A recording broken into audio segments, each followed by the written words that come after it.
दोस्तों, मज़ारों से बलात्कार और आतंकवाद शुरू होता है, ऐसा कहना है अराजक तत्वों का। दोस्तों, उत्तर प्रदेश के गाज़ियाबाद में 16 फरवरी को एक ऐसी घटना घटती है जिसमें हिंदू रक्षा दल के सदस्यों ने हिडन पुल के नीचे एक मज़ार को गिराने की मांग करते हुए प्रदर्शन किए और उसका आरोप है कि यह एक गैर कानूनी कब्जा है। यहाँ पर उन्होंने स्टॉप लैंड जिहाद लिखे बैनर उठाए और मज़ार से जुड़े ऑफिशियल डॉक्यूमेंट्स मांगे।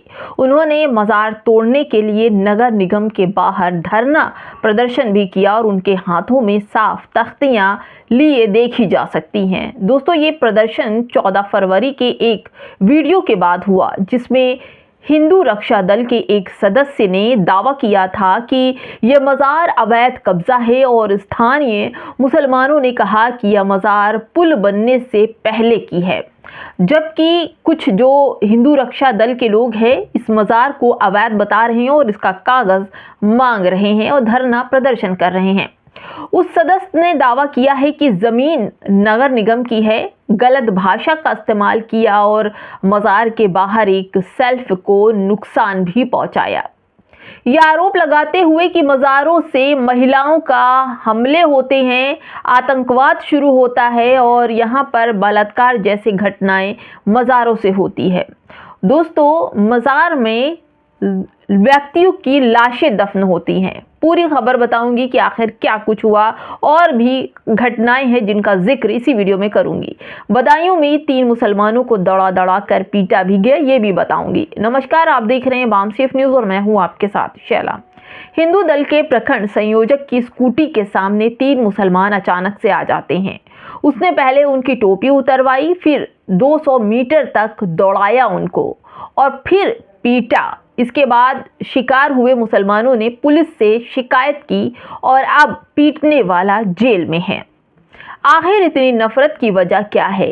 तो आइए कुछ वीडियोस देखते हैं और ये जानते हैं कि आखिर मुसलमानों के खिलाफ नफरत का बीज कहां से बोया जा रहा है और कैसे इस बीज को, इस मोहब्बत को फिर से पैदा किया जा सकता है। दोस्तों, ये होटल 2 दिन के अंदर बंद होना चाहिए वरना तोड़ फोड़ कर दूंगी। मंदिर के पास लांडियों यानी मुसलमानों को गाली दी जा रही है। लांडिया मुसलमानों के लिए बोला जाता है कि मुस्लिम होटल नहीं चाहिए।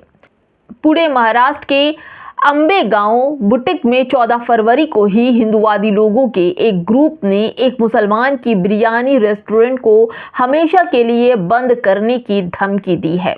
यह आरोप लगाते हुए कहा है कि इसने हिंदू भावनाओं को ठेस पहुंचाई है और इसने मंदिर के पास बिरयानी की एक रेस्टोरेंट खोल रखा है। इससे भावनाएं आहत हो रही हैं। दोस्तों, यही नहीं, इस हिंदू भीड़ ने मुस्लिम रसोइये को लांडिया जैसी मुस्लिम विरोधी गालियां दी और रेस्टोरेंट ना बंद करने पर हिंसा और तोड़फोड़ की धमकी भी दी। दोस्तों, रोज कोई ना कोई ऐसे वीडियोस आपके सामने आते हैं जहां मुसलमानों की लिंचिंग है, मुसलमानों के साथ मारपीट है। मुसलमान की चाहे मस्जिद हो, मज़ार हो, मदरसा हो, नमाज हो, हर तरफ कोई ना कोई ऐसी घटनाएं आपके सामने मौजूद होती है जिससे ये लगता है कि मुसलमानों के साथ सच में अत्याचार हो रहा है।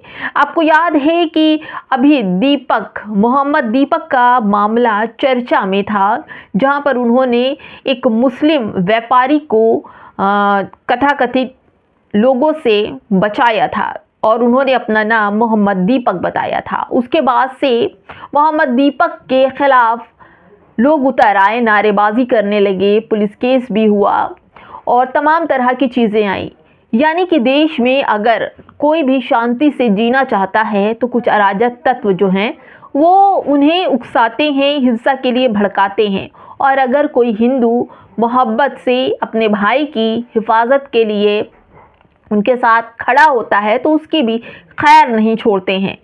फिलहाल दोस्तों, मुसलमानों को लेकर तमाम तरह की बातें हैं कि मुसलमान कहीं भी कुछ ऐसी वीडियोस हैं जहां पर मुसलमान दुकान नहीं लगा पाता, उन्हें उनके टोपी, दाढ़ी, कपड़ों से पहचान लिया जाता है और उन पर ज़बरदस्ती आतंकवादी जैसे गालियों से उन्हें नवाजा जाता है, उनकी दुकानें तोड़ दी जाती हैं, उनसे मारपीट की जाती है।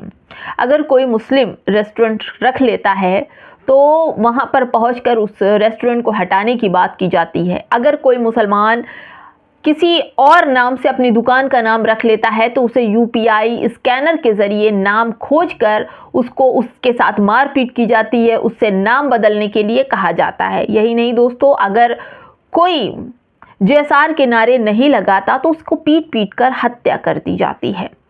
दोस्तों, कई ऐसे मामले हैं जो उड़ीसा, उत्तर प्रदेश, बिहार, दरभंगा, उत्तराखंड, असम से देखे जा सकते हैं और साफ ये कहा जाता है कि मुसलमानों के खिलाफ होने वाली बदसलूकी दिनों दिन बढ़ती जा रही है, उनके साथ होने वाले अपराधों की सूची बढ़ रही है। आपको क्या लगता है दोस्तों, नरेंद्र मोदी की सरकार है जहां पर सबका साथ सबका विकास की बात होती है, वहीं पर एक धर्म, एक जाति को लेकर जिस तरह से व्यवहार हो रहे हैं, इस पर सरकार संज्ञान लेगी। मुसलमानों के साथ होने वाले उस दुर्व्यवहार के साथ जिसने स्कूटी से उतरकर 3 मुसलमानों को मारा, उसमें पुलिस ने संज्ञान भी लिया और उस मारने वाले के खिलाफ एक्शन लेकर उसे जेल भी भेज दिया, उसके खिलाफ कार्रवाई भी हुई। ऐसे कई मामले हैं जहां पर पुलिस संज्ञान भी लेती है। साथ ही साथ आप मैं बात करूं तो इलाहाबाद हाई कोर्ट ने जिस तरह से संभल के एक खाली मकान में नमाज पढ़ने को लेकर जो विवाद बढ़ा था, उसको हाई कोर्ट ने पूरी तरह से खारिज कर दिया और उन्होंने कहा कि जो निजी संपत्ति है उस पर नमाज उनके अधिकार से पढ़ी जा सकती, इसमें किसी का कोई हस्तक्षेप नहीं है। लेकिन फिर भी कुछ ऐसे वीडियोस भी सामने आ रही है जो सुप्रीम कोर्ट के इस पूरे मामले पर हस्तक्षेप करने के बाद भी ऐसे मामले जहां पर नमाज पढ़ने नहीं दिया जा रहा है, उनके साथ मारपीट की जा रही है और कोर्ट की अवहेलना भी की जा रही है। ऐसे में सवाल आता है कि इस वक्त मुस्लिम समुदायों का रमज़ान का महीना चल रहा है और ज़्यादातर मुसलमान दाढ़ी, टोपी और रोज़ा नमाज के लिए दिखाई पड़ते हैं रास्ते में। तो क्या तमाम जो लोग हैं, ऐसा नहीं है कि सभी ऐसे हैं, बहुत ऐसे लोग हैं जो मोहम्मद दीपक जैसे, जो अपने